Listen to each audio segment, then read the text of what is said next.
Mid-Julian! Takbuhan! Pag mid-Julian mga lollipop, sakit, baba, Malikot kayo sa mapa. Tapos, first kill ang kunin nyo. Eto nga pala ang build. Aleble, nagamit ko dito. Kita mo yung minion sa mid, clear ko agad. Mabilisan lang yan. Tas aakit ka na. Pag may gulo, sumama ka. Ang kaso nga lang nangyari dito, walang gulo na nangyayari. So punta ka na agad ng mid kasi i-clear mo na yung minions mo dyan. I-clear mo lang na mabilis yan. Tapos sisipat ka sa baba. Malalim na to. Biyaya, brrrr, kinamay. Tumba. Ang isang Mia. Clear mo yung mid, baba ka ulit.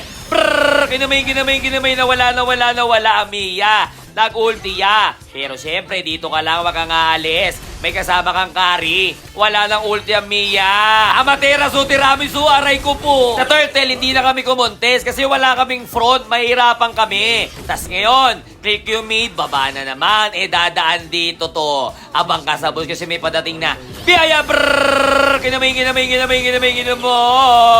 Tumba. Ang isang set yan niya. Wala ka ng passive. Brrrr! Kinamay. Nakapag-flicker ya. Pero titimbre mo. Mid, ibig sabihin, na-flicker na yung hero sa mid. Tas si Atlas, gusto pang mag-last. Ang kaso nangyari sa kanya, huli mo na yan. Last Atlas. Tas dito ya. Abang ka lang para kang kadita. Brrrr! Kinamay. Tumba. Ang galawan mo, parang kadita. Abang sa bush, tas skill, kamay-kamayin mo katulad niyan. Kinamay. Tas pag ganitong sitwasyon, huwag kang kakabahan. Huwag kang matakot, huwag kang kabahan. Kasi may panakas ka, yung second skill mo, gamitin mo yon. Tas syempre, linisin ang kapaligira. Wizong versus Julian. Ano Jay? Kinamay. May ulti pa na isang taya pero papalag ako dito. Brrrr! Kinamay. Ang isang Yuzong. Tas ito, dagdag kaalaman. Tuturo ko sa inyo. Gawin nyo yung galawang kadita nakabang sa bush. Kasi pag abang nga sa bush, may padating na biyaya. Brrrr! Kinamay.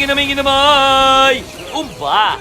Ang isang set yan niya. Sabi ko sa kanila, mag-jaloid sila. Siyempre, may gulo na doon. Ang gagawin ko dito, ididip ko to. Ang kaso nga lang na tumba tayo ng Mia dito, Magic. Pero, agad dito sitwasyon, tatawagin ko na yung barako. Teka, may tatawagan lang ako.